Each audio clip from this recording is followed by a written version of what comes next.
आज की इस वीडियो में हम लोग चैप्टर पढ़ेंगे linear equation in two variable. Chapter रहेगा linear equation in two variable. ये आपका फर्स्ट टर्म का ही चैप्टर है। देखिए फर्स्ट टर्म में आपको कौन कौन सा चैप्टर पढ़ना है इसको एक बार जरा देख लीजिए आप लोग। पहला चैप्टर रियल नंबर है, दूसरा आपको पॉलिनोमियल्स है,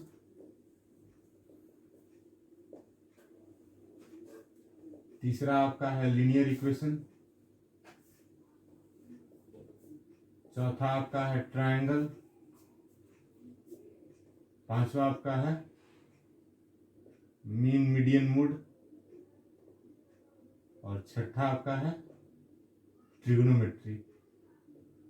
ठीक है, ये सब चैप्टर आपको 6 चैप्टर पढ़ने हैं फर्स्ट टर्म में, जिसमें से कि हम लोग लीनियर रियल नंबर पढ़ चुके हैं, पॉलिनोमियल्स पढ़ चुके हैं, ट्रिग्नोमेट्री में केवल आइडेंटिटी छोड़कर तो आइडेंटिटीज तक हम लोग जान गए थे। अब जो हमको चैप्टर पढ़ना है वो आपको linear equation in two variable. तो यहाँ आप देख लीजिए क्या पढ़ना हम लोग को है, तो linear equation in two variable. तो इसको पढ़ने से पहले हम लोग जानेंगे कि इक्वेशन क्या है। ठीक है, तो पहले हमको जानना क्या है कि इक्वेशन के बारे में, कि इक्वेशन है क्या।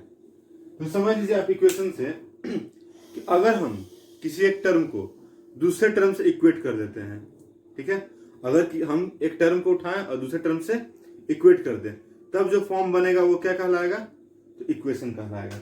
जैसे कि अगर हम मान लें कि 3x + 5 है, इसको हम इक्वल कर दिए x - 2 से, तो ये क्या बन जाएगा, एक इक्वेशन कहलाएगा। ठीक है, लेकिन इक्वेशन तो ये हम कह सकते हैं, कोई दिक्कत नहीं है, लेकिन जब बारिश स्टैंडर्ड का होता है, ठीक है ना, ध्यान दीजिएगा आप लोग, स्टैंडर्ड क्यों हम लोग यूज किए। स्टैंडर्ड कहने का मतलब एक अच्छा फॉर्मेट, एक अच्छे ढंग से, ठीक ना। तो जब भी हम अच्छे ढंग से लेके चलेंगे तो उसका खासियत क्या है, तो जो इक्वेशन होगा उसको हमेशा किससे इक्वेट करते हैं, जीरो से। ठीक ना, अब सवाल उठता है कि जीरो से ही क्यों इक्वेट किया जाए, बाकी इतना सारा डिजिट है। तो ध्यान दीजिए आप, जीरो आपका एक ऐसा नंबर है जो कि ना ही पॉजिटिव है और ना ही निगेटिव है, इसलिए स्टैंडर्ड बनाने के लिए हम क्या यूज करते हैं, तो जीरो यूज करते हैं। इसको आप ध्यान रखिएगा। तो इक्वेशन क्या है, तो when a term is an algebraic expression ही समझिए आप, when an algebraic expression is equated with other expression, then it is called equation. मतलब अगर हम एक टर्म को दूसरे टर्म से या एक एक्सप्रेशन को दूसरे एक्सप्रेशन से इक्वेट कर दे, उसके बराबर कर दे, तो वो क्या कहलाता है, इक्वेशन कहलाता है। क्लियर है। और स्टैंडर्ड फॉर्म के लिए क्या याद रखना है कि जो भी टर्म रहेगा उतना इक्वल टू जीरो। ठीक है, तो इक्वेशन हम कैसे भी लिखे कोई दिक्कत नहीं है, लेकिन स्टैंडर्ड का जब बात आएगा तो हम उतना इक्वल टू जीरो ही करते हैं। जैसे कि अगर हम बात कर लें तो ये लिखते हैं 2x² + 5 = x² - 3। ये क्या है, इक्वेशन है, कोई डाउट नहीं इसमें। ठीक है, लेकिन जब बारी हो इसके स्टैंडर्ड का, अगर इसी को एक अच्छे तरीके से लिखे, एक अच्छे फॉर्मेट में लिखे, तो क्या लिखेंगे हम इसको, तो 2x² + 5 आप सबको एक तरफ ले आइए, इतना इक्वल टू जीरो, मतलब x² + 8 = 0। ये क्या हो गया आपको, तो इसका स्टैंडर्ड फॉर्म। ठीक है ना, स्टैंडर्ड फॉर्म कहने का मतलब क्या होता है, उसका सिंपलेस्ट फॉर्म, सबसे सिंपल फॉर्म जो रहता है वही क्या कहलाएगा, आपका स्टैंडर्ड फॉर्म कहलाएगा। ठीक है, तो ये हम समझे किसके बारे में, तो इक्वेशन क्या है। अब जानना है आपको कि टाइप्स ऑफ इक्वेशन क्या होगा, कि कितने तरह के इक्वेशन फॉर्म हो सकते हैं। तो चलिए इसको जरा देख लीजिए आप लोग।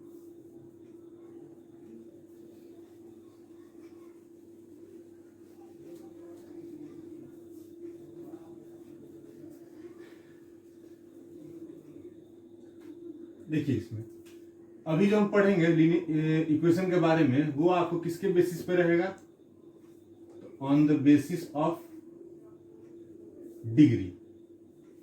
किसके बेसिस पर रहेगा, तो डिग्री के बेसिस पर। तो डिग्री हम लोग जानते हैं क्या होता है। तो degree is defined as the maximum power of the given variable. जो भी वेरिएबल रहता है उसका मैक्सिमम पावर क्या कहलाता है, तो डिग्री कहलाता है। तो इसमें आपको क्या रहेगा, सबसे पहले डिग्री 1 का बात करें तो अगर डिग्री 1 है तो क्या बनता था, वो याद कीजिए पोलिनोमियल में वो लीनियर पोलिनोमियल बनता था। तो यहां पर ये क्या बनेगा, तो लीनियर इक्वेशन। बात करें अगर हम लोग डिग्री 2 का, तो डिग्री 2 से क्या बनता है, तो क्वाड्रेटिक इक्वेशन। डिग्री 3 लेके चले अगर हम लोग तो क्या बनता है, तो क्यूबिक इक्वेशन। डिग्री 4 से लेके चले हम लोग तो ये बनता है बाई क्वाड्रेटिक इक्वेशन, ठीक है। और सो ऑन जाता है डिग्री 5 फिर क्विंटिक इक्वेशन आगे चलते चल जाएगा। तो ये हम लोग समझ गए, मतलब डिग्री के बेसिस पर क्या रहेगा, तो अगर डिग्री 1 है तो लीनियर, डिग्री 2 है तो क्वाड्रेटिक एंड सो ऑन ऐसे चलते जा रहा है।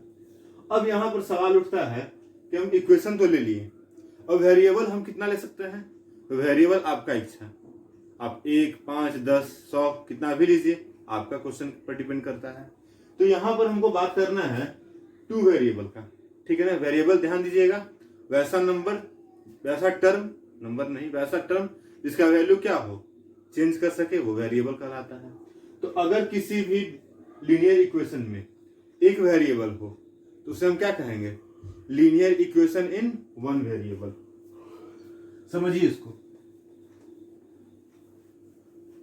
क्या है, तो अगर लीनियर इक्वेशन में हम लोग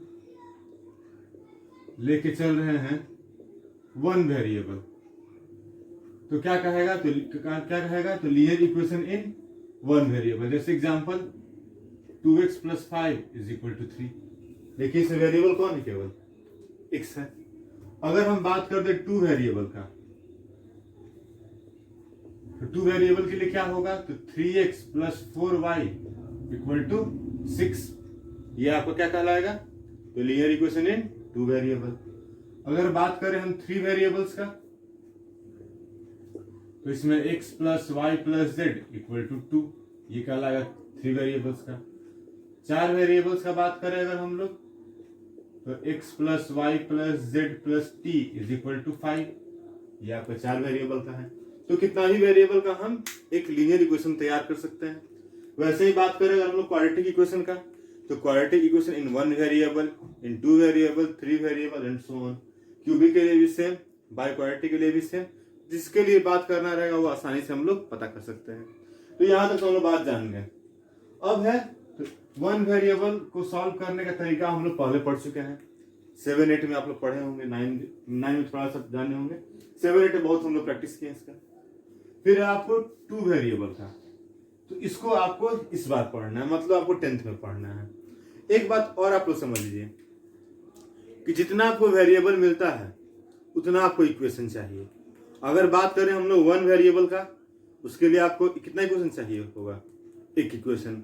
अगर आपको 2 वेरिएबल का सॉल्व करना है तो याद रखिएगा आप लोग कि हमेशा आपको 2 इक्वेशन चाहिए। कोई भी आदमी 2 वेरिएबल का क्वेश्चन एक इक्वेशन से नहीं सॉल्व कर सकता है, ठीक ना। तो 2 वेरिएबल का अगर क्वेश्चन है तो आपको 2 इक्वेशन चाहिए। 3 वेरिएबल का क्वेश्चन अगर आपको मिल गया तो उसके लिए आपको 3 इक्वेशन चाहिए। 4 वेरिएबल का है तो 4 इक्वेशन, मतलब जितना नंबर ऑफ वेरिएबल्स उतना नंबर ऑफ इक्वेशंस। याद रखिएगा आप लोग कि नंबर ऑफ वेरिएबल्स जितना होगा उतना ही क्या होना चाहिए, नंबर ऑफ इक्वेशंस सॉल्व करने के लिए। क्लियर है। तो यानी हम क्या क्या बात समझ गए हैं, तो पहले समझे इक्वेशन क्या है, दूसरा बात समझे कि इक्वेशन का टाइप क्या है, और इक्वेशन का टाइप में भी क्या समझे, तो on the basis of variable, कि कितना वेरिएबल होगा या नहीं होगा उसके बारे में। अब बारी है इसको और डिटेल में समझने का, तो चलिए हम लोग और समझते हैं इसमें।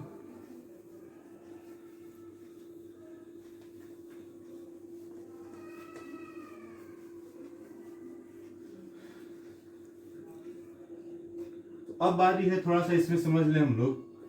अभी ध्यान दीजिएगा, हम लोग केवल अब किसका चर्चा करेंगे, तो लीनियर इक्वेशन का भी चर्चा होगा, ठीक ना। क्वाड्रेटिक जब आपका शुरू होगा, आगे के चैप्टर में क्वाड्रेटिक इक्वेशन भी आएगा, तो उसमें हम इसको और फिर डिटेल में जानेंगे। अब हम लोग किसका केवल चर्चा करेंगे, तो लीनियर इक्वेशन का।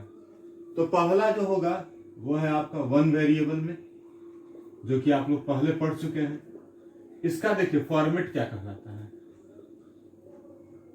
इसका फॉर्मेट रहेगा आपको, तो एक वेरिएबल है तो ax plus b is equal to 0, ये रहेगा। ध्यान दीजिएगा यहां पर क्या है, where a and b are constants. अभी नहीं कहेंगे सर यहाँ तो a x b तीन वेरिएबल है, फिर ये एक कैसे बन गया, यहां पर यानी कि हम क्या लिखे हैं, a और b क्या है, कांस्टेंट, मतलब वेरिएबल किसको लेके चल रहे हैं, x को लेके चल रहे हैं, तो ये होगा आपका वन वेरिएबल का। वैसे ही आप बताइए, अगर हम बात कर दे टू वेरिएबल्स का, तो उसका फॉर्मेट क्या कहलाएगा, उसमें दो वेरिएबल है, तो ax plus by plus c equal to 0। इसमें क्या कहेंगे हम, तो where a b and c are constants. अगर बात कर दें हम लोग थ्री वेरिएबल का, उसका फॉर्मेट क्या होगा, तो ax plus by plus cz plus d equal to 0, where a b c and d are constants, ठीक है। ये आपका हो गया फॉर्मेट, मतलब इस तरीके में हम इसको लिख सकते हैं स्टैंडर्ड फॉर्म बनाने के लिए। क्लियर है। अब यहां पर समझिए कि सॉल्व कैसे करना होगा। तो इसको सॉल्व करना तो बहुत आसान है, वन वेरिएबल को, ठीक है, लेकिन समस्या कहां पर आएगा आपको, तो टू वेरिएबल का, ठीक है ना। अब क्यों समस्या आएगा, इसको समझिए जरा।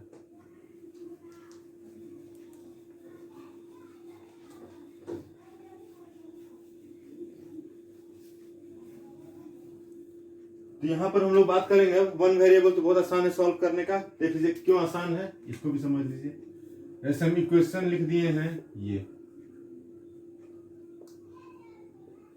इसको बोला गया कि सॉल्व कीजिए आप, तो बहुत आसान है। इसको आप इधर ले आइए, इसको उधर, तो 3x minus 2x is equal to 5 plus 3, यानी कि x इज इक्वल टू 8। ये हो गया इसका सॉल्यूशन, यानी ये हो गया इसका आंसर। लेकिन टू वेरिएबल में क्या परेशानी है, आप तो सोचेंगे सर क्या परेशानी बार बार बोल रहे हैं। तो टू वेरिएबल में क्या परेशानी है, इसको समझ लीजिए। यहां हम एक क्वेश्चन लिख रहे हैं,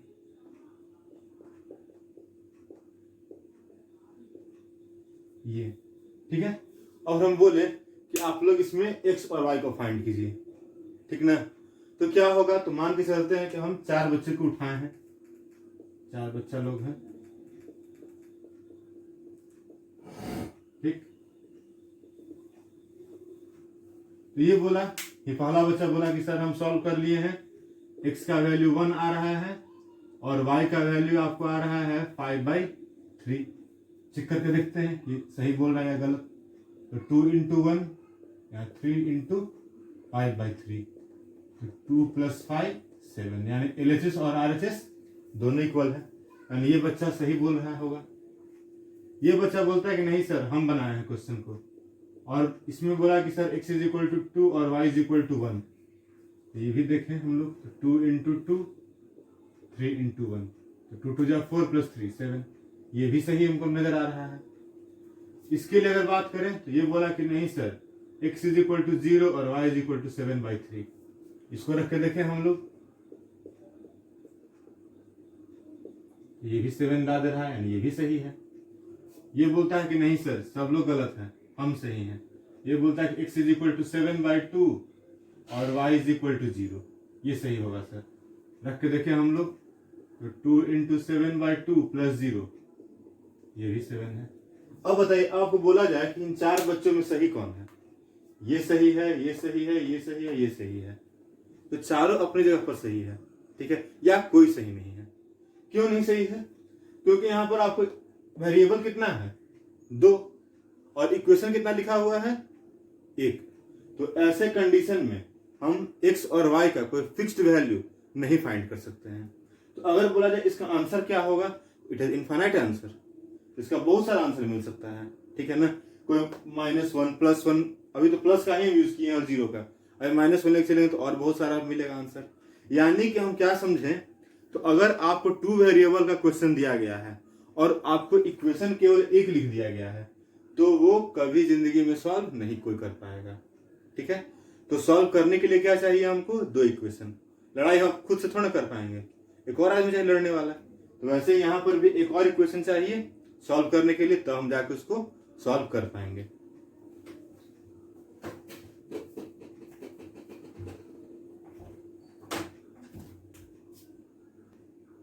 ठीक है, तो यानी कि हमको क्या चाहिए, 2 इक्वेशन चाहिए कभी भी सॉल्व करने के लिए। किसको, तो लीनियर इक्वेशन इन 2 वेरिएबल को। अगर 3 वेरिएबल का चर्चा होगा तो 3 इक्वेशन, 4 वेरिएबल 4 इक्वेशन। इस बात को आप लोग अच्छे से समझ लीजिएगा। अब इसमें एक टर्म आता है, देखिए देखा होगा आप लोग, सिमल्टेनियस इक्वेशन, ठीक है ना। सिमल्टेनियस का मतलब क्या होता है, एक साथ या एक ही समय में।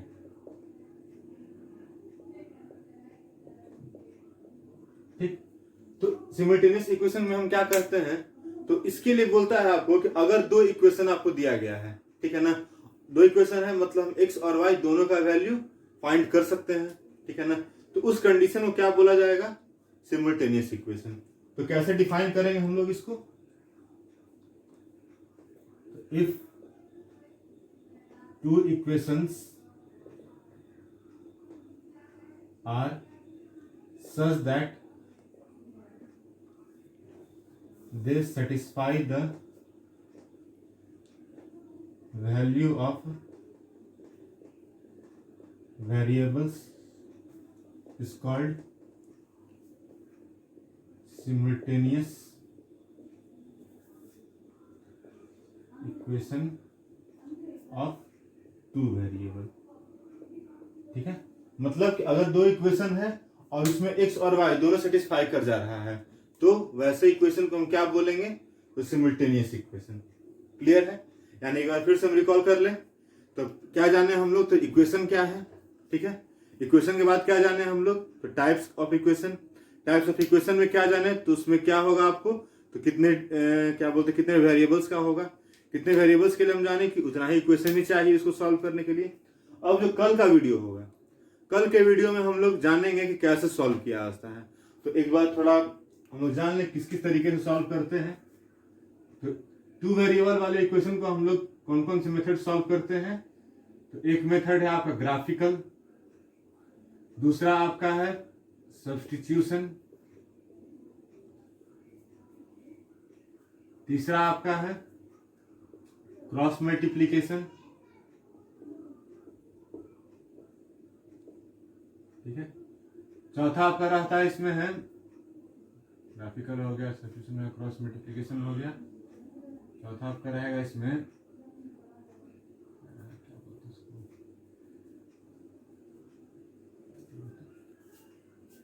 रहेगा इसमें एलिमिनेशन मेथड,